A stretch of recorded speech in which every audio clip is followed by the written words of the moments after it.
معروف fashion designer Khatija شاہ نے اپنے خلاف درج مقدمات کی تفصیلات کے حصول کے لیے اسلام آباد ہائی کورٹ سے رجوع کرتے ہوئے استدعا کی ہے کہ وفاقی دارالحکومت میں ان کے خلاف درج مقدمات کی تفصیلات فراہم کرنے کا حکم دیا جائے۔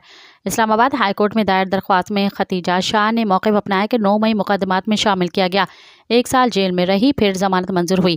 مستند ذرائع سے معلوم ہوا ہے کہ مزید خفیہ مقدمات میں نامزد کیا گیا ہے۔ اس میں استدعا کی گئی ہے کہ عدالت گرفتاری سے روک کر متعلقہ عدالت سے رجوع کرنے کی اجازت دی جائے۔ درخواست میں استدعا کی گئی ہے کہ فریقین کی درخواست گزار اور اس کی فیملی کو ہراساں کرنے سے روکا جائے، اور درخواست میں سیکرٹری داخلہ آئی جی سندھ، آئی جی اسلام آباد پولیس اور ڈی جی ایف آئی اے کو فریق بنایا گیا ہے۔ مزید خبرن